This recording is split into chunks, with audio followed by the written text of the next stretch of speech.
Goeiemôre. Jy luister na die 36ste oordeenking in die reeks, Die Goeie Lewe. Vanoggend se tema is bewustheid.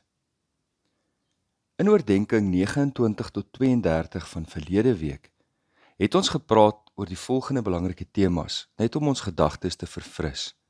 Oordeenking 29. Navorsing het bevind dat ons gedagtes gemiddeld 47% van die tyd afdwaal. En daar's 'n direkte verband tussen afgedwaalde gedagtes en ongelukkigheid. Oordeenking 30. Ons kan nie multitask nie. Ons kan wel tussen take ons gedagtes wissel, wat lei tot wat iemand genoem het continuous partial attention. Oordeenking 31. Tegnologie en veral ons slimfone kaap ons vir lang tye en neem ons weg van die hede, weg uit die belewenis van egte verhoudings. Oordeenking 32. Wanneer is ons verslaaf aan ons fone, het ons gevra. Ons het na 'n klomp kriteria gekyk. Maar die beste toets is waarskynlik om die eenvoudige vraag te vra vir diegene wat elke dag met my saamleef.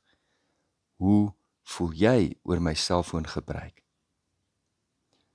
Dit help nie net ons maak die diagnose nie. Ons moet ook praat oor hoe ons gesond word.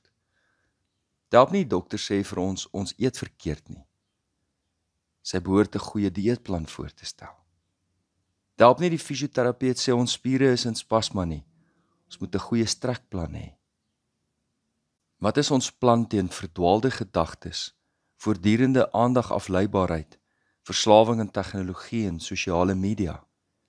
Hoe kry ons dit reg om meer bewustelik teenwoordig te wees, sodat ons breine optimaal kan funksioneer en sodat die belangrikste enkele faktor in die geluk van die mensdom eerste gestel kan word, naamlik die verhouding met mense in ons lewens, om eg teenwoordig te wees wanneer ons in mekaar se geselskap is. Die skrywers van The Good Life verwys na mindfulness as 'n geestelike dissipline. Dis die medisyne wat hulle voorskryf. Dis die doelbewuste, doelgerigte aandaggewing aan die huidige oomblik. Dit behels om ten volle teenwoordig en bewus te wees in hierdie oomblik, met alles wie ek is. Met my liggaam, met my siel, my gevoelens, my liggaamlike sensasies. Bewus, bewus, bewus. Voorstelle wat gemaak word om mindfulness in Afrikaans te vertaal is aandagtigheid of bewustheid. Die begrip mindfulness kom oorspronklik uit die boeddhistiese wêreld. Net ter agtergrond, sedert die 1970s het sielkundiges besef dat die praktyk van mindfulness enorme gesondheidsvoordele inhou om stres, angs en selfs kroniese pyn te verlig. Mettertyd is die tegnieke daarvan gebruik sonder enige godsdienstige verwysing om mense te help fokus, emosies te reguleer en meer bewustelik teenwoordig te wees en sodoende ook verhoudings te versterk en te verbeter.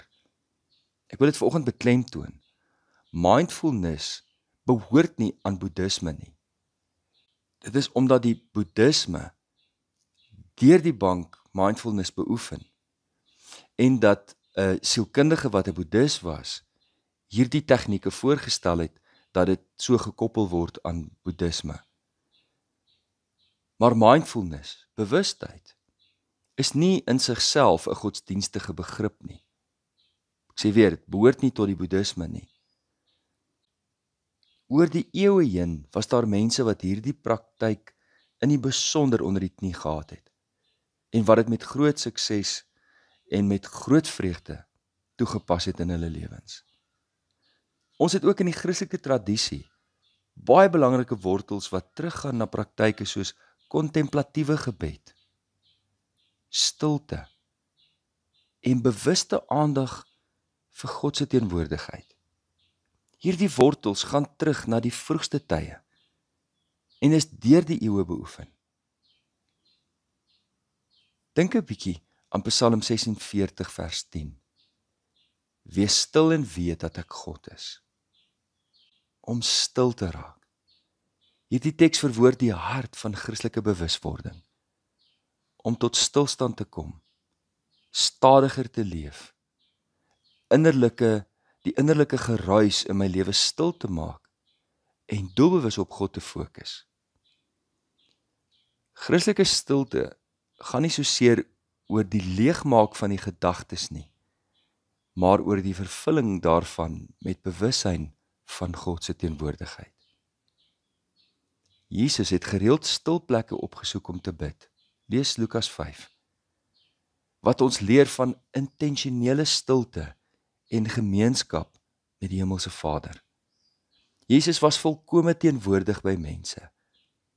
Dink aan hoe hy die Samaritaanse vrou by die put ontmoet het, of Saggeus in die boom. Sy lering oor, moet julle nie bekommer oor môre nie, Matteus 6, sluit aan by bewustheid. Die kernboodskap daarvan om in die oomblik te leef en God te vertrou. Nie in gister nie, nie in môre nie, in hierdie oomblik van ons lewe. Daar is ook in die kerkgeskiedenis die praktyk van Lectio Divina. Dis 'n oud Christelike dissipline van meditatiewe skriflees, waar 'n mens 'n Bybelteks stadig lees, lank daaroor nadink, daaroor bid, en in stilte tyd saam met God spandeer. Dit is 'n bewuste geestelike oefening wat ons help om God se stem te hoor en sy teenwoordigheid in sy woord te ervaar.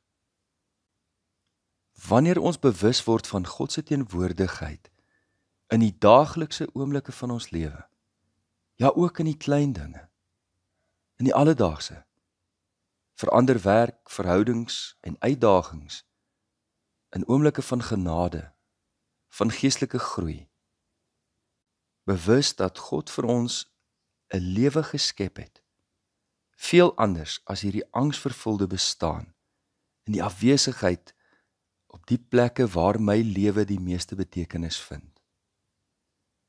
Hier is praktiese maniere om Christelike bewustheid elke dag te beoefen. Begin die dag met stilte en gebed, eerder as om dadelik besig te raak. Erken God se teenwoordigheid deur die hele dag.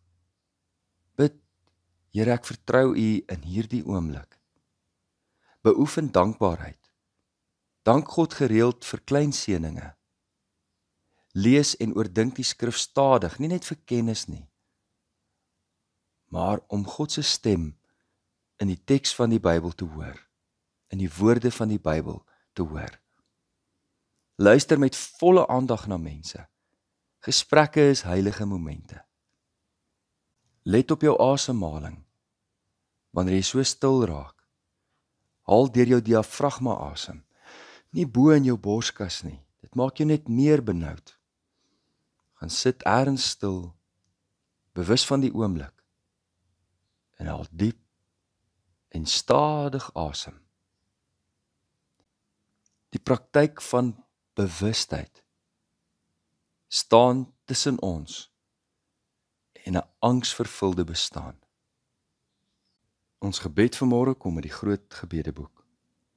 Ek dank U, Here, vir die rus en die vrede wat by U te kry is soos nêrens anders nie. Hoe verstommend dat U wat almagtig is en aan wie alle eer en majesteit behoort, ook sagmoedig en nederig van hart is.